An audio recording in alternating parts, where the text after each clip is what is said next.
আসসালামু আলাইকুম। প্রতিবারের মতো আজকে একটি নতুন রেসিপি নিয়ে হাজির হলাম। আজকের রেসিপি ইউনিক ভর্তা রেসিপি। বাসায় প্রতিদিন এক ধরনের ভর্তা খেতে ভালো লাগে না। মাঝে মধ্যে ইউনিক ধরনের কিছু ভর্তা করলে খেতে কিন্তু দারুণ লাগে। আজকে আমি আপনাদের সাথে শেয়ার করছি মিষ্টি কুমড়া পটল দিয়ে নতুন একটি ভর্তা রেসিপি।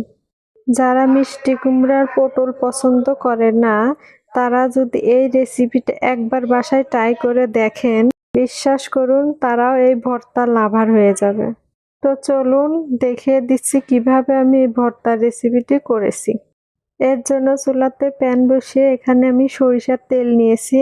অবশ্যই ভর্তাটি সরিষার তেল দিয়ে করার চেষ্টা করবেন। এখানে আমি মিষ্টি কুমড়ার পটল হালকা লবণ আর হলুদ দিয়ে মাখিয়ে তারপরে ভেজে নিচ্ছি।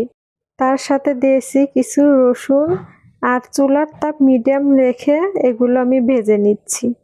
বেশি ভাজা যাবে না, জাস্ট সিদ্ধ হলে এটা নামিয়ে নেব। এক পাট হয়ে গেলে আমি আবার উল্টে দিচ্ছি, তাতে দেখুন মিষ্টি কুমড়াগুলো সিদ্ধ হয়ে গেছে।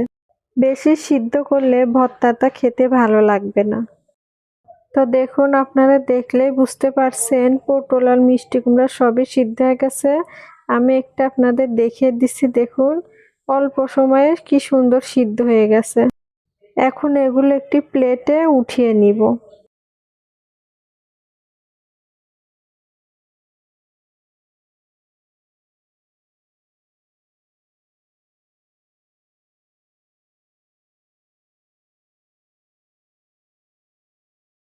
এই পর্যায়ে ভেজে নিচ্ছি 4টি শুকনো মরিচ। আপনারা চাইলে এখানে কাঁচা মরিচ দিয়ে ভর্তা করতে পারেন, তবে আমার কাছে শুকনো মরিচের ভর্তাটা বেশি ভালো লাগে, তাই আমি শুকনো মরিচই ভেজে নিচ্ছি।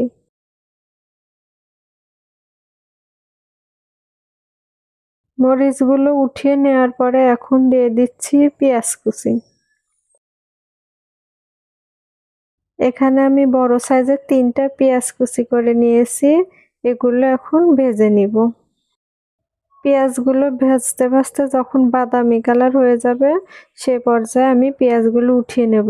এর থেকে বেশি ভাজা যাবে না, তাহলে ভর্তাটা খেতে তিতা লাগবে। এখন দিয়ে দিচ্ছি একটি ডিম।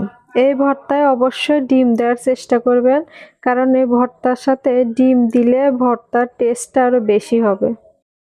ডিমটি ঝুরি করে ভেজে নিব, হালকা করে ভাজবো, বেশি ভাজলে শক্ত হয়ে যাবে।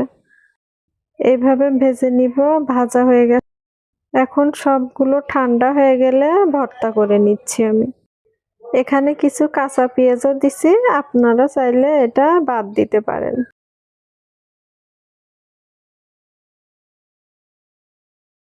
এখন সবগুলো উপকরণ একসাথে মেখে ভর্তাটা রেডি করে নিচ্ছি। আপনারা অবশ্যই একবার হলেও এই ভর্তাটা বাসায় বানিয়ে খেয়ে দেখবেন। গরম ভাতের সাথে এই ভর্তাটা কিন্তু খুবই মজা। খাওয়ার পরে আপনারা নিজেরাই বলবেন মাছ মাংসের থেকে এই ভর্তাই বেশি সুস্বাদু। আমার রেসিপি ভালো লাগলে অবশ্যই কমেন্টে জানাবেন। আমার এই রেসিপিটি যারা ইউটিউব চ্যানেল থেকে দেখছেন তারা অবশ্যই সাবস্ক্রাইব করবেন আর পাশে থাকা বেল আইকনে প্রেস করে দিবেন। ইউটিউব চ্যানেলটা ইবি কিচেন রুম দিয়ে খোলা। আর আপনারা যারা ফেসবুক পেজ থেকে দেখছেন অবশ্যই লাইক কমেন্ট শেয়ার করবেন। সবাই ভালো থাকবেন, সুস্থ থাকবেন। আল্লাহ হাফেজ।